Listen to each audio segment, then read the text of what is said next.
بسم اللہ الرحمن الرحیم۔ السلام علیکم پیارے ساتھیوں، آج کی ویڈیو میں ہم شب برات کی فضیلت کے بارے میں جانیں گے کہ دراصل شب برات کی حقیقت کیا ہے۔ تو ویڈیو کو ایک بار ضرور دیکھیے گا، اور اگر آپ ایسی ویڈیوز میں انٹرسٹڈ ہیں تو مزید ویڈیوز کے لیے چینل کو سبسکرائب کر کے بیل نوٹیفیکیشن کو ضرور کلک کر دیجیے گا۔ تو چلتے ہیں اپنے موضوع کی طرف۔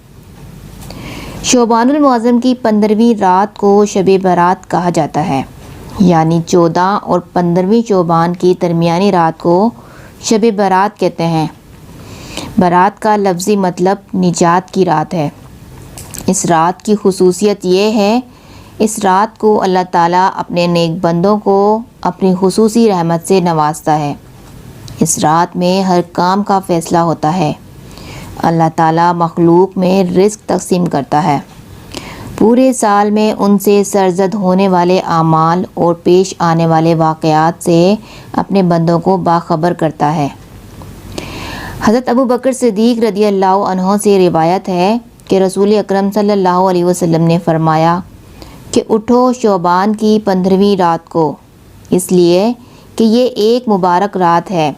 اللہ تعالیٰ فرماتا ہے کہ اس رات کو ہے کوئی ایسا جو مجھ سے بخشش چاہتا ہو تاکہ میں اسے بخش دوں، ہے کوئی ایسا جو تندرستی مانگتا ہو، ہے کوئی ایسا محتاج کہ میں اس کی محتاجی دور کروں۔ اللہ تعالیٰ صبح تک بار بار یہی ارشاد فرماتا ہے۔ اللہ تعالیٰ اس رات میں خود 7ویں آسمان پر جلوہ افروز ہوتے ہیں تاکہ اپنے بندوں کی دعائیں سن سکیں۔ حضرت علی رضی اللہ عنہ سے روایت ہے کہ رسول اللہ صلی اللہ علیہ وسلم نے فرمایا، شعبان کی رات اللہ تعالیٰ آسمان کی طرف نزول فرماتے ہیں۔ مشرک، دل میں کینہ رکھنے والے، رشتہ داروں کو قطع تعلق کرنے والے اور بدکار عورت کے سوا تمام لوگوں کو بخش دیا جاتا ہے۔ حضرت عائشہ صدیقہ رضی اللہ عنہ فرماتی ہیں کہ ایک رات میں نے رسول اللہ صلی اللہ علیہ وسلم کو بستر پر نہ پایا تو میں آپ کی تلاش میں گھر سے باہر نکلی۔ میں نے دیکھا کہ آپ جنت البقیع کے قبرستان میں موجود ہیں۔ آپ کا سر مبارک آسمان کی طرف اٹھا ہوا ہے۔ حضور صلی اللہ علیہ وسلم نے مجھے دیکھ کر فرمایا، کیا تمہیں اس بات کا اندیشہ ہے کہ اللہ اور اس کے رسول تمہاری حق تلفی کریں گے؟ میں نے کہا، یا رسول اللہ، میرا گمان تھا کہ آپ کسی بیوی کے ہاں تشریف لے گئے ہیں۔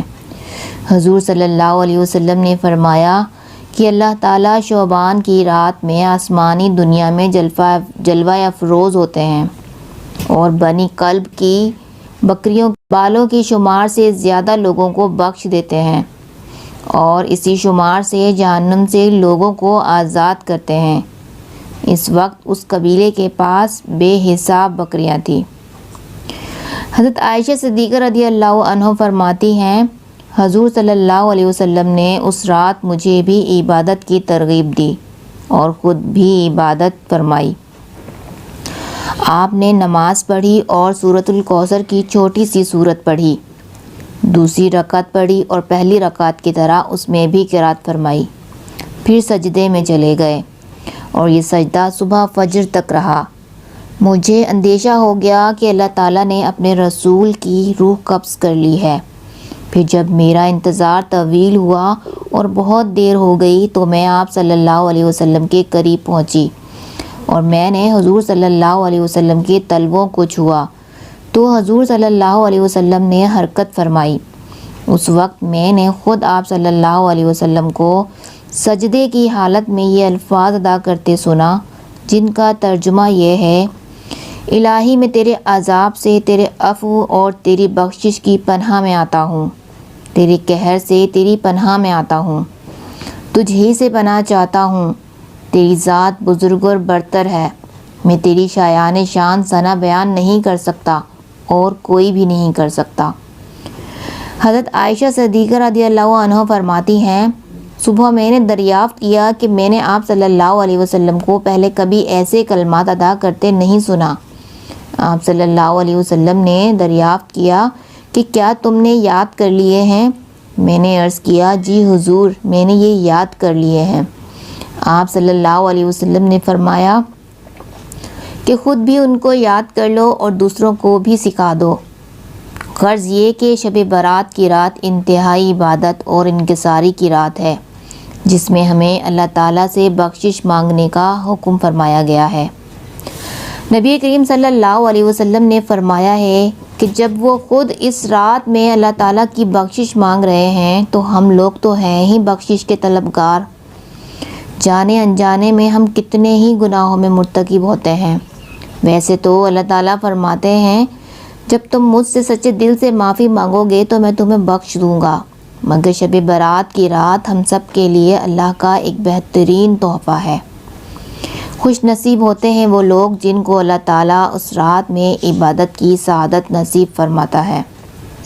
پیارے ساتھیوں، جتنا ہو سکے اس رات میں قیام کیجیے، عبادت کیجیے اور اپنے گناہوں کی معافی مانگیے۔